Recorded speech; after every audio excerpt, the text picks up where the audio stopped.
এতিয়া জুবিন ক্ষেত্ৰলৈ গৈ আছোঁ। জুবিন ক্ষেত্ৰতে আমি সেৱা লৈ আমি সেৱা লৈ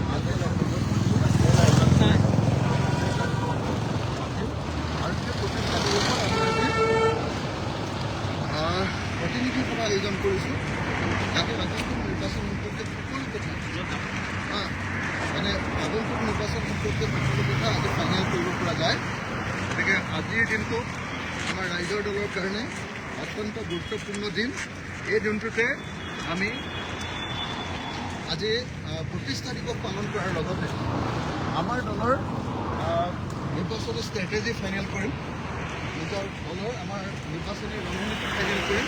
আৰু সেইকাৰণে মই আমাৰ দলৰ কৰ্মীসকলক যিসকলে দূৰে দূৰে আছে সেইসকলক সকলোকে আহিবৰ কাৰণে অনুৰোধ জনাইছোঁ। এতিয়া প্ৰথমতে জুবিন ক্ষেত্ৰ আৰু জুবিন ক্ষেত্ৰৰ প্ৰথমতে আমি আমাৰ দলৰ প্ৰতিষ্ঠা দিব পাৰোঁ।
ৰাইজৰ দল জিন্দাবাদ, জিন্দাবাদ, জিন্দাবাদ। ৰাইজৰ দল জিন্দাবাদ, জিন্দাবাদ, জিন্দাবাদ। ৰাইজৰ দল জিন্দাবাদ, জিন্দাবাদ, জিন্দাবাদ। সকলোকে লৈ পৰা জাতীয়তাবাদ জিন্দাবাদ, জিন্দাবাদ, জিন্দাবাদ। ইনক্লুসিভ জাতীয়তাবাদ জিন্দাবাদ, জিন্দাবাদ, জিন্দাবাদ। প্ৰগতিশীল জাতীয়তাবাদ জিন্দাবাদ, জিন্দাবাদ, জিন্দাবাদ। প্ৰগতিশীল জাতীয়তাবাদ জিন্দাবাদ, জিন্দাবাদ, জিন্দাবাদ। অসমৰ সকলো পথাৰ পানী নিদিয়ালৈকে জলসিঞ্চন নিদিয়ালৈকে ক্ষান্ত নোহোৱা জাতীয়তাবাদ জিন্দাবাদ, জিন্দাবাদ, জিন্দাবাদ। অসমৰ পথাৰত বহু ফচলি পথাৰত পৰিণত কৰিব নোৱাৰালৈকে ক্ষান্ত নোহোৱা জাতীয়তাবাদ জিন্দাবাদ, জিন্দাবাদ, জিন্দাবাদ। ইনকাব জিন্দাবাদ, জিন্দাবাদ, জিন্দাবাদ। গাঁৱে গাঁৱে উদ্যোগ প্ৰতিষ্ঠা কৰিবৰ কাৰণে ৰাইজৰ দলত যোগ দিয়ক, যোগ দিয়ক, যোগ দিয়ক। গাঁৱে গাঁৱে উদ্যোগ প্ৰতিষ্ঠা কৰিবৰ কাৰণে ৰাইজৰ দলত যোগ দিয়ক, যোগ দিয়ক, যোগ দিয়ক। ইনকাব জিন্দাবাদ, জিন্দাবাদ, জিন্দাবাদ। ইনকাব জিন্দাবাদ, জিন্দাবাদ, জিন্দাবাদ। অসমৰ প্ৰত্যেকজন নাগৰিকক নিবনুৱামুক্ত কৰিবৰ কাৰণে ৰাইজৰ দলত যোগ দিয়ক, যোগ দিয়ক, যোগ দিয়ক। ইনকাব জিন্দাবাদ, জিন্দাবাদ, জিন্দাবাদ। ইনকাব জিন্দাবাদ, জিন্দাবাদ, জিন্দাবাদ।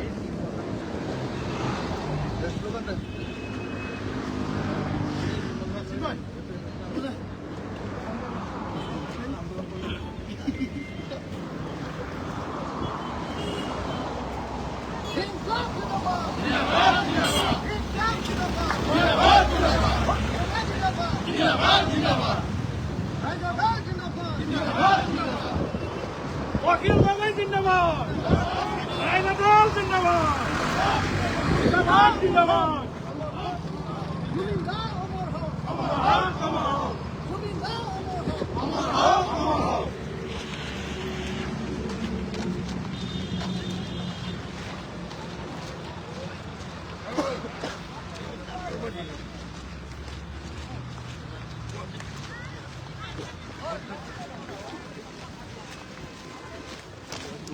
জুবিন গাৰ্গে ন্যায় পাব লাগিবই, লাগিবই, লাগিবই, জুবিন গাৰ্গে ন্যায় পাব লাগিবই, লাগিবই, লাগিবই। Justice for Zubin Garg, Zindabad, Zubin Garg, justice for Zubin Garg, Zindabad, Zubin Garg. Zubin গাৰ্গে ন্যায় পাব লাগিবই, লাগিবই, লাগিবই, জুবিন গাৰ্গে ন্যায় পাব লাগিবই, লাগিবই, লাগিবই, জুবিন গাৰ্গে ন্যায় পাব লাগিবই, লাগিবই, লাগিবই। ইনকাব জিন্দাবাদ, Zindabad, Zindabad, ইনকাব জিন্দাবাদ, Zindabad, Zindabad. জুবিন গাৰ্গ অমৰ হওক, Amar Haq, Amar Haq, Zubeen Garg অমৰ হওক, Amar Haq, Amar Haq, Zubeen Garg অমৰ হওক, Amar Haq, Amar Haq. Zubeen Garg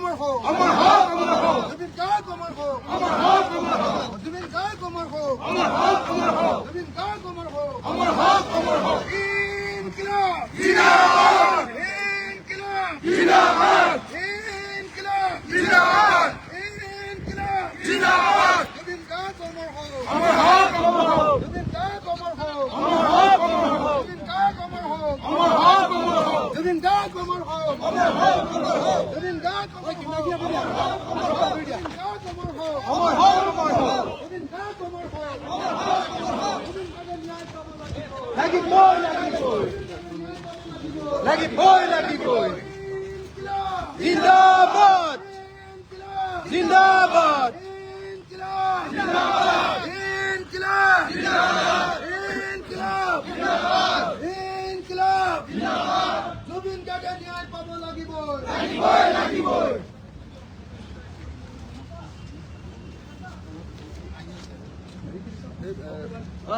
দিলিতা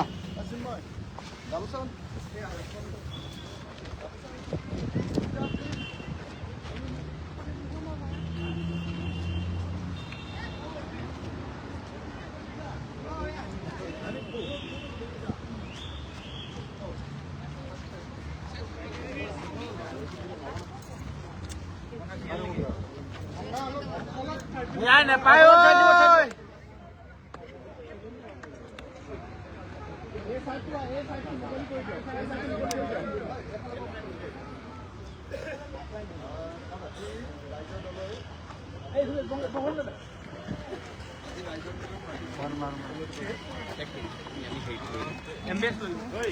আজি আমি ৰাইজৰ দলৰ প্ৰতিষ্ঠা দিৱস উপলক্ষে জুবিন ক্ষেত্ৰত আহি সেৱা ল'বলৈ আহিছোঁ। আমাৰ মৰমৰ জুবিন দা যি অসমৰ জাতীয় জীৱনৰ এজন প্ৰখ্যাত শিল্পীয়ে নাছিলে, তেখেতে অসমৰ জাতীয় জীৱনৰ মূল প্ৰশ্নবিলাক সদায় উত্থাপন কৰি আহিছিলে। যেতিয়াই অন্যায় দেখিছিলে তাৰ বিৰুদ্ধে মাত কাটি আহিছিলে। সেই জুবিন দাৰ সমাধি ক্ষেত্ৰত, সেই জুবিন ক্ষেত্ৰত আজি আমি জুবিন দাৰ প্ৰতি শ্ৰদ্ধা জনাই, জুবিন দাৰ প্ৰতি সেৱা জনাই আমি আজি আমাৰ প্ৰতিষ্ঠা দিৱসৰ শপত ল'বলৈ আহিছোঁ। আৰু সেইকাৰণে এতিয়া আমি প্ৰথমতে জুবিন দাক এখন গামোচাৰে আমাৰ পুনৰ পৰা শ্ৰদ্ধা জনাই আমি আজি কাৰ্যসূচী আৰম্ভ কৰিব খুজিছোঁ। আমাৰ ৰাইজৰ দলৰ প্ৰতিষ্ঠা দিৱস আপোনালোকে সকলোৱে জানে যে ৰাইজৰ দল এটা আঞ্চলিক দল, ৰাইজৰ দল এটা সংগ্ৰামী দল, আৰু ৰাইজৰ দলে যিটো জাতীয়তাবাদ বিচাৰে সেই জাতীয়তাবাদটোৰ নাম ইনক্লুচিভ জাতীয়তাবাদ, সকলোকে সামৰি লোৱা জাতীয়তাবাদ। আৰু ৰাইজৰ দলে যি জাতীয়তাবাদ বিচাৰে সেই জাতীয়তাবাদ হ'ল প্ৰগতিশীল জাতীয়তাবাদ, মানে শ্ৰমজীৱী মানুহৰ পক্ষত থকা জাতীয়তাবাদ। শ্ৰমজীৱী মানুহক বিট্ৰে কৰি, বিশ্বাসঘাতকতা কৰি আমি কোনো জাতীয়তাবাদী প্ৰস্তাৱ নকৰোঁ। শ্ৰমজীৱী মানুহক লগত লৈ আমি সদায় জাতীয়তাবাদ কৰোঁ। আমাৰ জাতীয়তাবাদটো হ'ল আমাৰ জাতি ধৰ্মৰ কথা নাই, সকলো অসমীয়া মানুহক লগত লৈ কৰা জাতীয়তাবাদ। আৰু আমাৰ জাতীয়তাবাদটো হ'ল প্ৰগ্ৰেছিভ, অৰ্থাৎ দৰিদ্ৰ শ্ৰেণী, শ্ৰমজীৱী মানুহ, খেতিয়ক, শ্ৰমিক, কাম কৰি খোৱা মানুহ, প্ৰফেচনেলছ, তেওঁলোকক লগত লৈ কৰা জাতীয়তাবাদ। সেই জাতীয়তাবাদী আদৰ্শৰে আমি আগবাঢ়ি গৈছোঁ আৰু আমি কেইবাটাও 5টা আমাৰ সংকল্প লৈছোঁ। আজি আপোনালোকৰ ওচৰত নিশ্চয় সেই কথাখিনি ক'ম, কিন্তু মই জুবিন দাৰ ক্ষেত্ৰত আমি আজি আমাৰ কাৰ্যকৰী সভাপতি গোবিন্দ চেতিয়া ফুকন আৰু মই এখন গামোচাৰে সৈতে এতিয়া প্ৰথমতে তেখেতক শ্ৰদ্ধা জনাব খুজিছোঁ আৰু তাৰপিছত জুবিন দাৰ ওচৰত এটা সেৱা ল'ম আৰু তাৰ পাছতে আমি আমাৰ আজিৰ প্ৰতিষ্ঠা দিৱসৰ কাম আগৰ বাতৰি দিব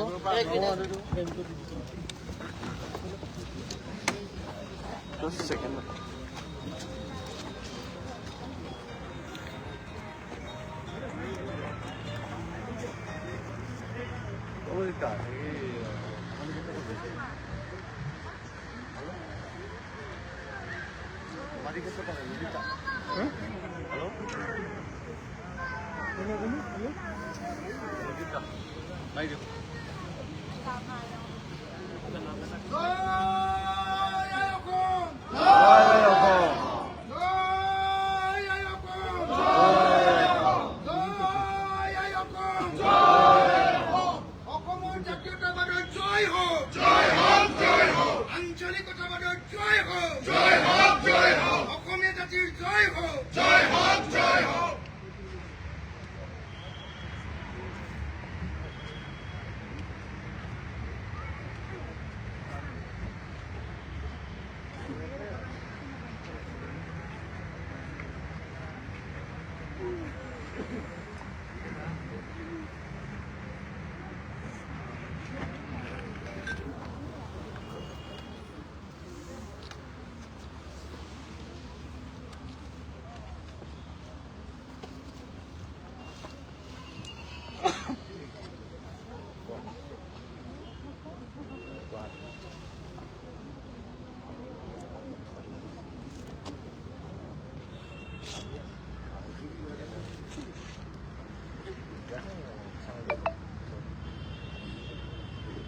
জুবিন দাই ন্যায় পাব লাগিবই।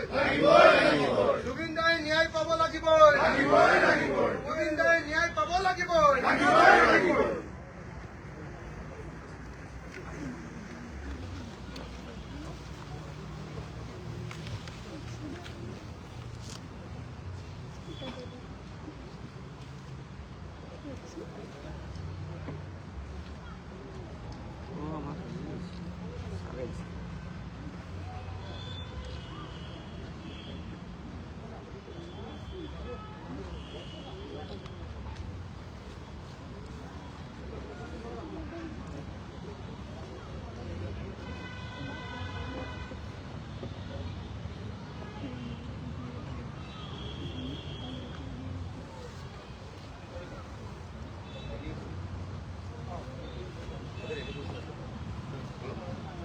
নাই তাতে আমাৰ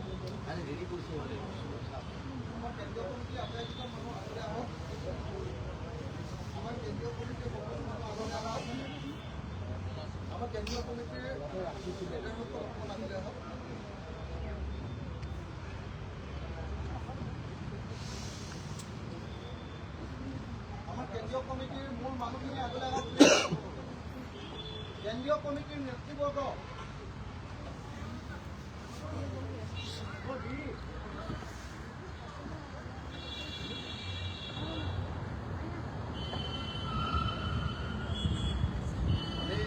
এটা শপত ল'ম। কেন্দ্ৰীয় কমিটিৰ মূল মানুহখিনি আহিলে হ'ব।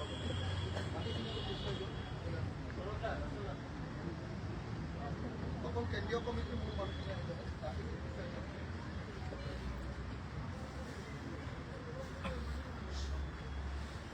মই এটা শপত ল'ব খুজিছিলোঁ। কেন্দ্ৰীয় কমিটিৰ মূল মানুহখিনি হাতৰ মুঠিৰ ওপৰলৈ তুলিব। আমাৰ কেন্দ্ৰীয় কমিটিৰ মূল মানুহখিনি বাকীখিনিও হাতৰ মুঠিৰ ওপৰলৈ তুলিলে ভাল পাম।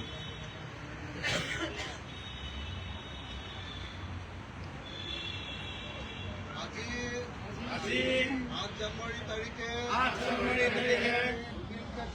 জুবিন ক্ষেত্ৰত উপস্থিত হৈ ৰাইজৰ দলৰ কেন্দ্ৰীয় কমিটিয়ে শপত গ্ৰহণ কৰোঁ যে জুবিন দাই ন্যায় নোপোৱা পৰ্যন্ত আমাৰ সংগ্ৰাম অব্যাহত থাকিব। জুবিন দাই যিধৰণে অসমৰ জনগণৰ প্ৰতি সেৱা আগবঢ়াইছিল, জনগণক ভাল পাইছিল, মানুহক হৃদয়েৰে আঁকোৱালি লৈছিল। আমি ৰাইজৰ দলৰ নেতৃবৰ্গও অসমৰ জনতাক সদায়ে এনেকৈ আঁকোৱালি ল'ম। আমি অসমৰ ৰাইজক কোনোদিন বিশ্বাসঘাতকতা নকৰোঁ। আমি অসমৰ ৰাইজক কোনোদিন নঠগো। আমি অসমৰ ৰাইজৰ সামগ্ৰিক ঐক্য আৰু উন্নয়নৰ কাৰণে কাম কৰিম। ধন্যবাদ। জয় আই অসম। জয় আই অসম। জয় আই অসম।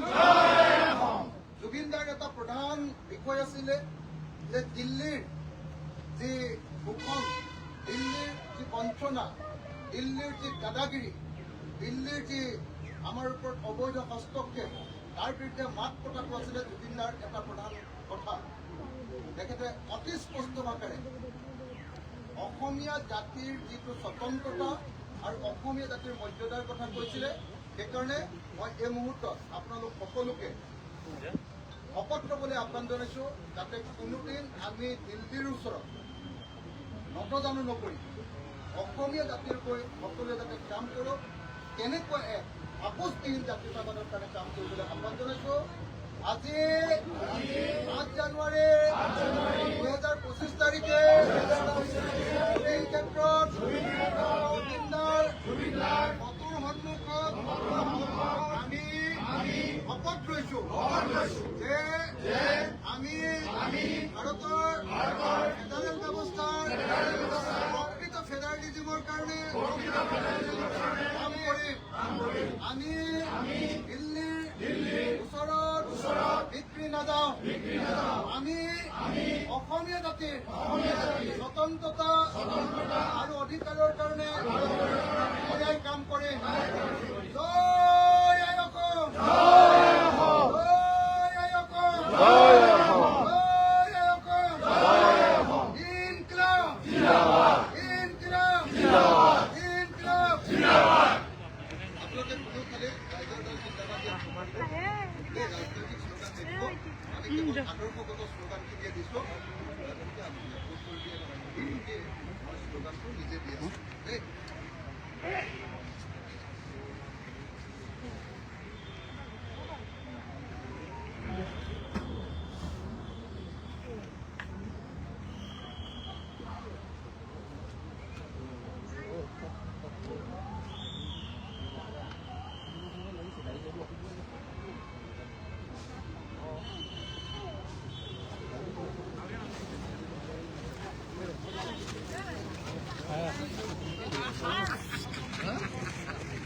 বগা করে দাড়ি কমাই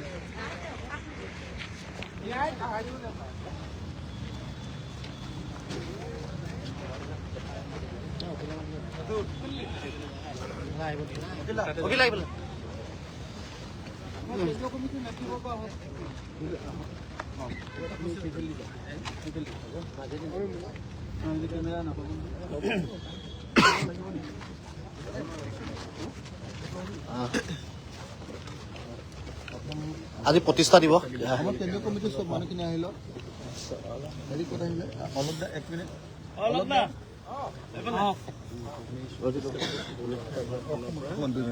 মানুহকেইজন আহিলে।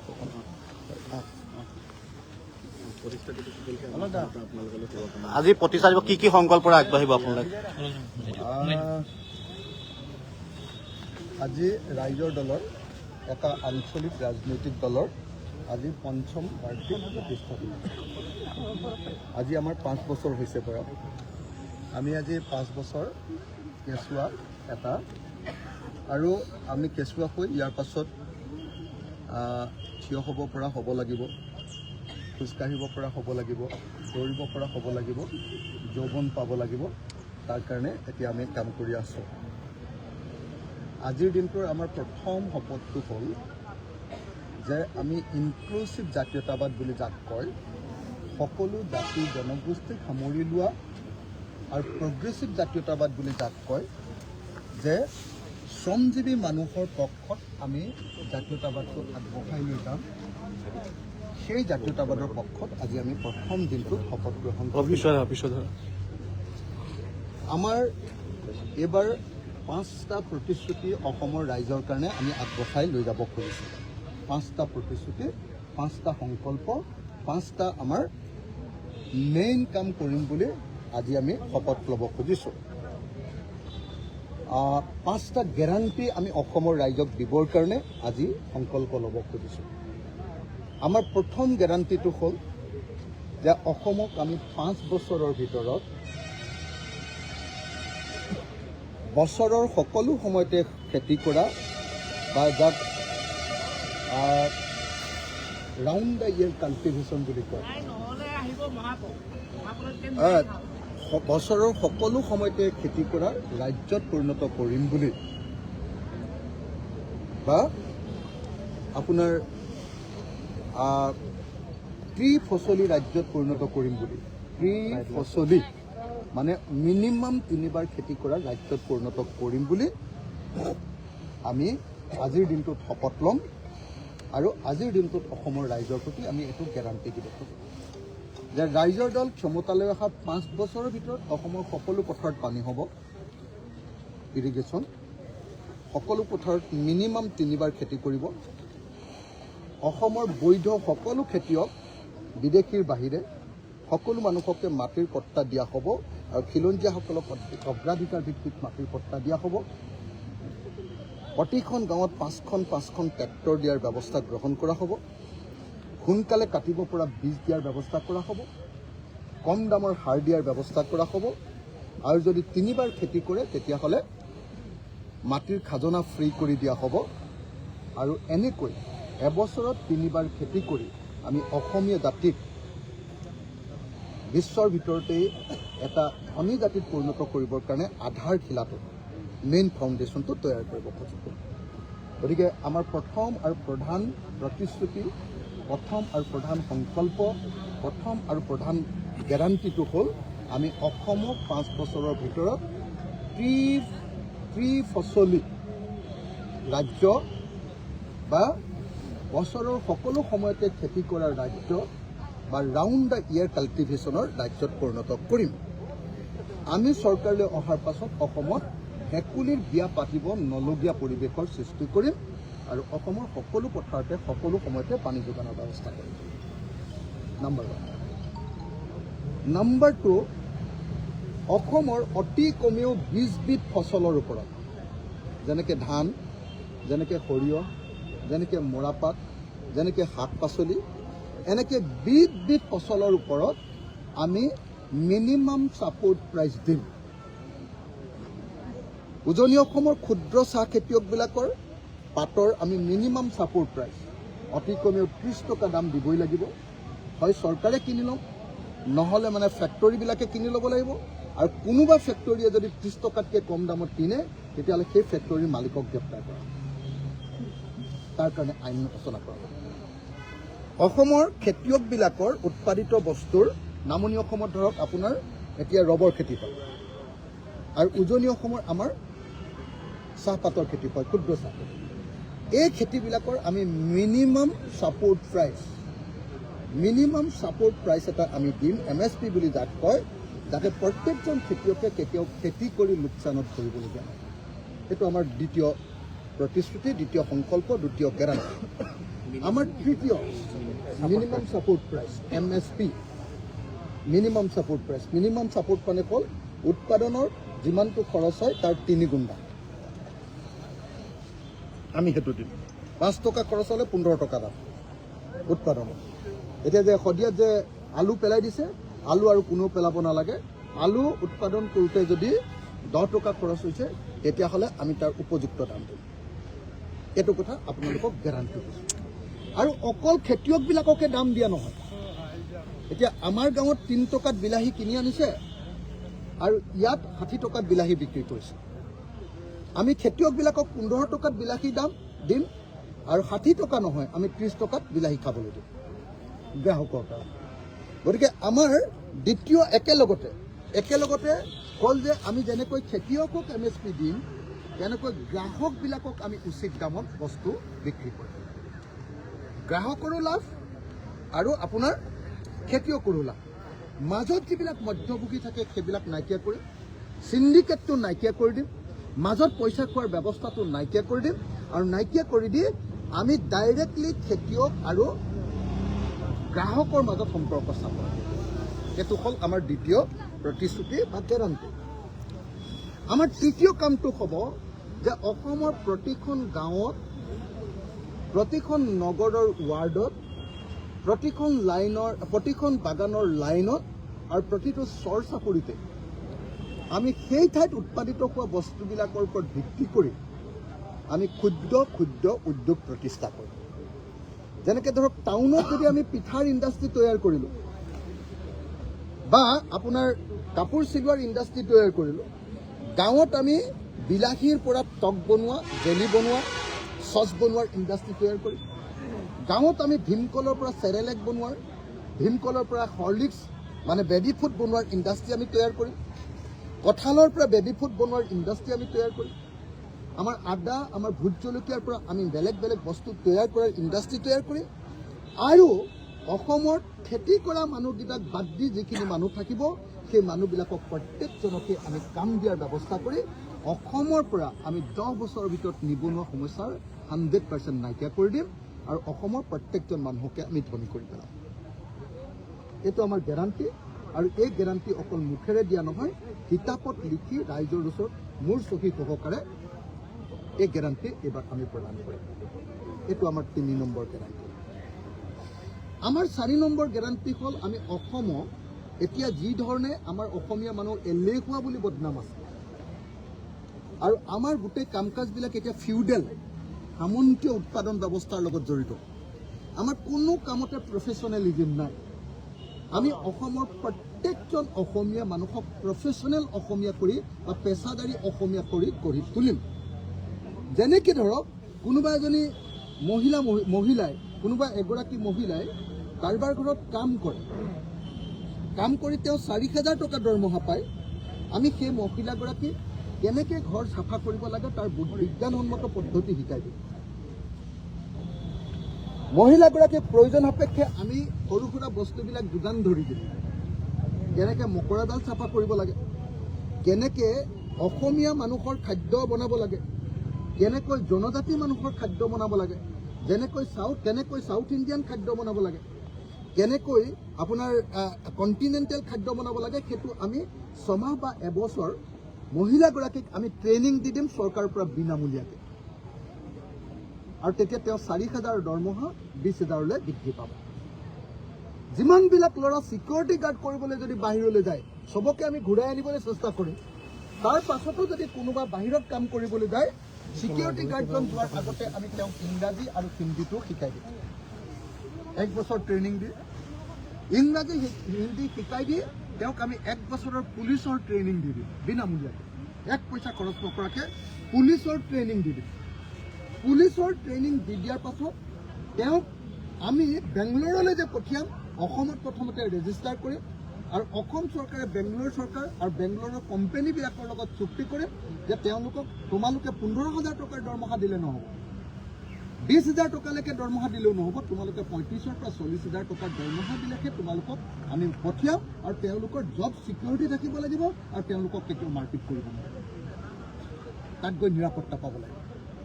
অসমৰ প্ৰত্যেকজন যুৱকক আমি এনেকৈ প্ৰত্যেকগৰাকী মহিলাক আমি এনেকৈ প্ৰফেচনেল কৰিম আৰু প্ৰফেচনেল কৰি প্ৰত্যেকটো কামত নাৰ্ছ, মোৰ ঘৰত মোৰ মাক ৰাখিবৰ কাৰণে মই নাৰ্ছ লৈছোঁ, কিন্তু নাৰ্ছবিলাকে ভালকৈ কাম কৰিব পৰা নাই, ভালকৈ নাজানে। আমি যেতিয়া চৰকাৰলৈ আহিম এগৰাকী মহিলাই যদি সঁচাকৈ এনেকৈ নাৰ্ছ কৰিব খোজে তেতিয়াহ'লে তেওঁক এবছৰৰ ট্ৰেইনিং বিনামূলীয়াকৈ দিম। লগত হিন্দী আৰু ইংৰাজীৰ কৰ্চটো আমি একদম মানে ইংলিছ স্পিকিংটো শিকাই দিম আৰু শিকাই দি তেওঁক আমি জাপানৰ লগত কণ্টেক্ট কৰাই দিম, তেওঁক জাৰ্মানীৰ লগত কণ্টেক্ট কৰাই দিম, তেওঁক আমি আমেৰিকাৰ লগত কণ্টেক্ট কৰাই দিম, যাতে এগৰাকী নাৰ্ছে মাহেকত 18,000 বা 20,000 দৰমহা নহয়, এগৰাকী নাৰ্ছে যাতে জাপানৰ লগত 1 কোটি টকাৰ এবছৰত তেওঁ চুক্তি কৰি তালৈ যাতে কাম কৰিবলৈ যাব পাৰে। গতিকে আমাৰ তৃতীয় প্ৰধান যিটো কাম হ'ব সেই প্ৰধান কামটো হ'ব যে চতুৰ্থ আমাৰ প্ৰধান যিটো কাম হ'ব সেইটো হ'ল অসমীয়াক আমি পেছাদাৰী কৰি গঢ়ি তুলিম আৰু অসমীয়া মানুহৰ ইনকাম আমি কেইবাগুণ বঢ়াবৰ কাৰণে আমি এখন স্কিল্ড অসম, সেইটোৰ নামেই আমি দিছোঁ অসম দক্ষতা মিছন। অসম দক্ষতা মিছনৰ অধীনত আমি অসমত প্ৰত্যেকজন নাগৰিককে এটা মৰ্যাদা সম্পন্ন কামৰ কাৰণে আমি সাজু কৰি দিম আৰু তেওঁলোকক আমি হিন্দী আৰু ইংৰাজী শিকাই তেওঁলোকক আমি বিদেশলৈ যাব পৰাৰ যোগ্যতা অৰ্জন কৰিম। আৰু পঞ্চম যিটো কাম কৰিবলৈ আমি চেষ্টা কৰিম, শপত লৈছোঁ, সেইটো হ'ল আমি অসমক ভাৰতৰ ভিতৰত একদম পৰ্যটনৰ কেন্দ্ৰবিন্দুত পৰিণত কৰি দিব। আমাৰ 97টা জাতি জনগোষ্ঠী আছে, তেওঁলোকৰ সকলোৰে ড্ৰেছ আছে, তেওঁলোকৰ সকলোৰে সাজ পোছাক আছে, তেওঁলোকৰ সংস্কৃতি আছে, তেওঁলোকৰ খোৱাৰ অভ্যাস আছে, চবৰে বেলেগ বেলেগ। এই 97টা ট্ৰাইবৰ এই সংস্কৃতিক আমি ভাৰতবৰ্ষৰ পৃথিৱীৰ টুৰিজিমৰ আটাইতকৈ ডাঙৰ পাৰ্ট কৰিব খোজোঁ। আজি গোৱাই যদি সাগৰৰ পাৰ অকণমানক লৈ গোটেই টুৰিজিমটো কৰি ভাৰতবৰ্ষৰ ভিতৰত 1 নম্বৰ পাৰ কেপিটা ইনকাম কৰিব পাৰে, এজন মানুহৰ আটাইতকৈ বেছি ইনকাম হ'ল গোৱাত, এতিয়া মোটামুটি 7 লাখ টকা এবছৰত।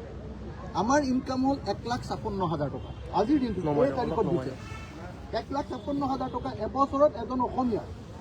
গুৱাহাটীত এজনৰ এবছৰত ইনকাম হ'ল 7 লাখ টকাৰ ওপৰত। ছিকিমৰ এজন মানুহৰ ইনকাম হ'ল প্ৰায় 7 লাখ টকা এবছৰত পাৰ কেপিটা ইনকাম। কি কৰিছে? টুৰিজিমৰ পৰা। আমি টুৰিজিমটো কেনেকৈ বিকাশ কৰিম? গোৱাৰ কি আছে? সাগৰ আছে। আপোনাৰ ছিকিমৰ কি আছে? পাহাৰ আছে। আমাৰ ব্ৰহ্মপুত্ৰ আছে আৰু আমাৰ কাৰ্বি আংলং আৰু উত্তৰ কাছাৰ আছে। আমাৰ কাজিৰঙা ৱৰ্ল্ড ক্লাছ আমাৰ ৱাইল্ড লাইফ আছে, ৱৰ্ল্ড ক্লাছ। আমাৰ নিচিনা ধুনীয়া নদী পৃথিৱীতে নাই, ব্ৰহ্মপুত্ৰৰ নিচিনা, বৰাকৰ নিচিনা। গতিকে মই আপোনালোকক ক'লোঁ যে আমাৰ পঞ্চম গেৰাণ্টিটো হ'ল আমি অসমক ভাৰতবৰ্ষৰ ভিতৰতে আটাইতকৈ ডাঙৰ পৰ্যটন কেন্দ্ৰৰূপে গঢ়ি তুলিম আৰু পৰ্যটন কেন্দ্ৰৰূপে গঢ়ি তুলি অসমীয়া মানুহৰ ইনকাম আমি কেইবাগুণ বৃদ্ধি কৰি পাৰ কেপিটা ইনকাম বঢ়াম। এই 5টা কথাই আপোনালোকৰ সন্মুখত আজি ক'লোঁ। এই 5টা হ'ল আজি আমাৰ দলৰ প্ৰধান সংকল্প, প্ৰধান গেৰাণ্টি, প্ৰধান আমাৰ প্ৰতিশ্ৰুতি। আৰু এই প্ৰতিশ্ৰুতি লৈ এইবাৰ 2026 চনত আমি নিৰ্বাচনত অৱতীৰ্ণ হ'ম আৰু প্ৰথমবাৰৰ কাৰণে অসমত ইনক্লুচিভ জাতীয়তাবাদ আৰু প্ৰগ্ৰেছিভ জাতীয়তাবাদৰ প্ৰথমবাৰৰ কাৰণে অসমত ভেটি আমি প্ৰতিষ্ঠা কৰিম। যোৱাবাৰ মই জেইলৰ পৰা খেলিছিলোঁ, যোৱাবাৰ ইলেকশ্যন খেলা নাছিলোঁ আচলতে আমি। এইবাৰ আমি ইলেকশ্যন খেলিম আৰু এইবাৰ আমি অসমীয়া মানুহক কিয় ইলেকশ্যন খেলিব লাগে, কিয় ভোট দিব লাগে। অসমীয়া আচলতে যোৱা 59 বছৰত যিটো কাম নকৰিলে স্বাধীনতাৰ পাছত, সেইটো কেনেকৈ কৰিব পৰা যাব তাৰ প্ৰকৃত আৰ্হি আৰু প্ৰকৃত নিদৰ্শন প্ৰদৰ্শন কৰিবৰ কাৰণে, প্ৰকৃত নিদৰ্শন প্ৰতিষ্ঠা কৰিবৰ কাৰণে 2026 চনৰ নিৰ্বাচনত আমি অসমীয়া জাতীয়তাবাদৰ পুনৰ প্ৰতিষ্ঠাৰ বৰ্ষৰূপে, অসমীয়া জাতীয়তাবাদৰ সকলোকে সামৰি লোৱা ইনক্লুচিভ জাতীয়তাবাদ আৰু প্ৰগ্ৰেছিভ জাতীয়তাবাদৰ প্ৰথম প্ৰতিষ্ঠা বৰ্ষৰূপে আমি এইবাৰ প্ৰতিষ্ঠা কৰিবৰ কাৰণে আজি আমাৰ প্ৰতিষ্ঠা দিৱসত আমি সংকল্প ল'ম। আৰু আপোনালোক যিসকলে আজি আমাৰ এই প্ৰতিষ্ঠা দিৱসত সংবাদ পৰিৱেশন কৰিবৰ কাৰণে আহিলে, সকলো সাংবাদিককে আমি আমাৰ পিনৰ পৰা আমাৰ সংগ্ৰামী অভিবাদন জনাইছোঁ, নমস্কাৰ জনাইছোঁ, সেৱা জনাইছোঁ। আপোনালোকে আমাৰ কাৰণে ৰাতিপুৱাৰ পৰাই আজি আহি উপস্থিত হৈছে। সাংবাদিকসকলো হ'ল আমাৰ এই সংগ্ৰামৰ অংশ। আমাৰ যি ইনক্লুচিভ জাতীয়তাবাদ আৰু প্ৰগ্ৰেছিভ জাতীয়তাবাদ, আপোনালোকো শ্ৰমজীৱী, কষ্ট কৰি খোৱা মানুহ। গতিকে আপোনালোকৰ কাৰণেও ডেফিনেটলি আমাৰ কৰ্মসূচী আছে আৰু ভৱিষ্যতে মই আপোনালোকৰ সন্মুখত সেইখিনি কথা ক'ম। আজি প্ৰতিষ্ঠা দিৱসৰ পৰা 26ৰ ৰণসিঙা বাজিলা বুলি ক'ব পাৰি ৰাইজৰ দলৰ। আজি আচলতে 2026ৰ নিৰ্বাচনৰ মূল ষ্ট্ৰেটেজিটো আজি নিৰ্ধাৰণ হ'ব। ৰাইজৰ দলৰ নিৰ্বাচনৰ মূল ৰণনীতি আমি কেইখনত খেলিম, কেনেকৈ খেলিম, বিজেপিক কেনেকৈ কৰোঁ, NDA কেনেকৈ কৰোঁ, তাৰ যিটো মূল ষ্ট্ৰেটেজি আজিৰ দিনটোত আজি আমি ফাইনেল কৰিম। আৰু সেইকাৰণে এইখন আমাৰ গোপন মিটিং, এইখনত অকল দলৰ সদস্যবিলাক থাকিব আৰু দলৰ নেতৃবৰ্গ থাকিব। তাৰ বাহিৰে বেলেগ কোনো মানুহ ইয়াত নাথাকে। আমি গোটেই দিন ৰাত আজি কথা পাতিম আৰু 2026ত বিজেপিক পৰাভূত কৰিবৰ কাৰণে আজি ৰণনীতি আৰু ৰণকৌশল, ষ্ট্ৰেটেজি আৰু টেকটিক্স আদি তৈয়াৰ কৰিম। এইখনত খেলিব আজি আপোনালোকে আজি ফাইনেল সিদ্ধান্ত লওক যে আমি কেইখনত খেলিম আৰু কেইখনৰ পাছত আৰু কোনো পধ্যে কম্প্ৰমাইজ নকৰোঁ। এই সিদ্ধান্তটো আজি আমাৰ ফাইনেল সিদ্ধান্ত হ'ব। দাদা আৰু এটা প্ৰশ্ন আৰু এটা সুধি দিছোঁ যে আপুনি কালি দিলীপ শইকীয়াক কৈছিল যে কামাখ্যা মন্দিৰত গৈ তেওঁ শপত ল'ব লাগে, কিন্তু চিহ্নপূৰ্বে আপুনিয়ে কৈছিলে কামাখ্যালৈ অসমীয়া মানুহ যাব নালাগে, নামঘৰলৈ যাব লাগে। এতিয়া শপত লোৱা জেগাটো চেঞ্জ কৰিব নেকি আপুনি? মই আচলতে কালি দিলীপ শইকীয়াক বহুতবাৰ ফোন কৰি আছিলোঁ, 3বাৰ ফোন কৰিছিলোঁ দিলীপ দা মোৰ এনে আপোন ঘৰুৱা, আমি বহুদিন একেলগতে বিভিন্ন আন্দোলনত যোগদান কৰিছোঁ। কালি মই 3বাৰ দিলীপ দাক ফোন কৰিছিলোঁ যে দিলীপ দা আহক, আপুনি মই মিছা কথা কৈছে বুলি কৈছেতো, বলক আপোনালোকে আটাইতকৈ বিশ্বাস কৰা কামাখ্যা মন্দিৰত আমি সেৱা ল'ম। অসমীয়া জাতিয়ে এটা আটাইতকৈ বিখ্যাত মন্দিৰ কামাখ্যা মন্দিৰ, সেই কামাখ্যা মন্দিৰত আমি সেৱা ল'ম। আৰু সেৱা লৈ আপুনিও আপোনাৰ কথাটো ক'ব, ময়ো মোৰ কথাটো ক'ম। আৰু এটা বস্তু আপোনালোকক মই কৈ থওঁ, মোৰ আজিৰ দিনটোত তৰ্ক বিতৰ্ক কৰিবলৈ মন নাই। মই কামাখ্যা মন্দিৰলৈ যাব নালাগে বুলি পৃথিৱীত কোনোদিনে কোৱা নাই। মই কৈছোঁ যে আমাৰ শংকৰদেৱে শিকাই গৈছে যে বেলেগ একো কৰিব নালাগে, ভগৱানক পাবৰ কাৰণে একবাৰ ভগৱানৰ নাম লৈ দিলে হ'ল। এই বাক্যটো কৈছোঁ। তো সেই বাক্যটো কোৱাৰ কাৰণে কোনোবাই আকৌ মোক এনে ফচাবৰ কাৰণে কিছুমান কথা কয়। মই হ'লেও অসমীয়া মানুহৰ আটাইতকৈ সংগ্ৰামী, আপোচবিহীন আৰু অসমীয়া মানুহৰ কলিজাত থকা মানুহ। গতিকে মোক বেলেগকৈ প্ৰতিষ্ঠা কৰিবৰ কাৰণে কোনো চেষ্টা কৰি লাভ নাই। জনতাই গ্ৰহণ নকৰে, বহুত নামো দি চালে, কোনেও গ্ৰহণ নকৰে। মই আছিলোঁ, আছোঁ আৰু ভৱিষ্যতেও থাকিম। এই প্ৰচেষ্টা নকৰিবৰ কাৰণে মই প্ৰতিষ্ঠা দিৱসত বিনম্ৰভাৱে সেইসকল সংবাদ মাধ্যমক মই অনুৰোধ কৰিছোঁ যিসকলে সদায় চৰকাৰৰ পক্ষত কাম কৰে। Thank U.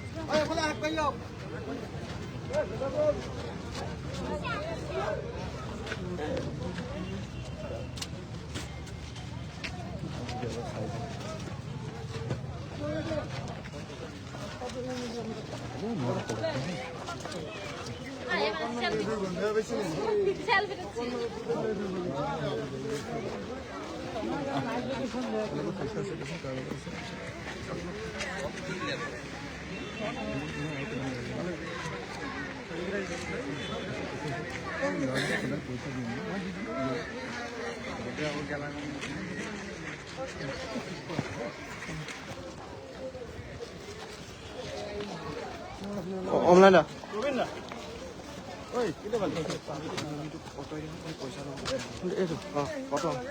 মই জানো আমাৰ মেইন কেন্দ্ৰীয় কমিটিৰ মানুহজন আহিব।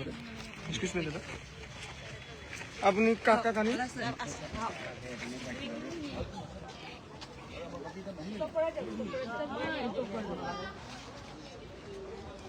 হ'ব, বাকী কোনো নালাগে হা। ষ্টপ কৰি দিয়ক প্লিজ। লাগি আছে না?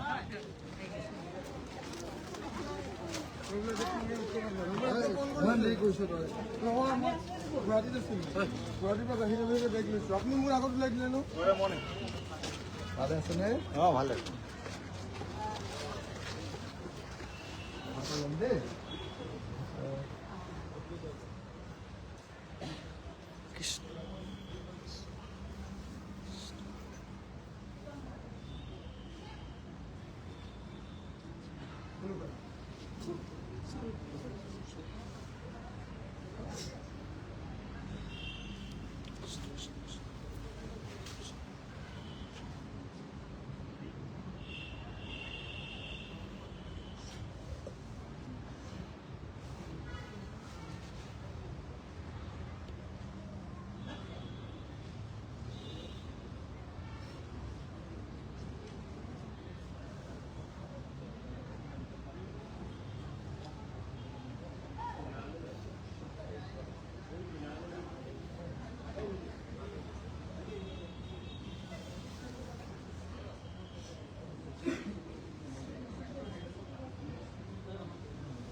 পানীৰ ব্যৱস্থাটো নাই, কিবা এটা কৰি দিয়ক।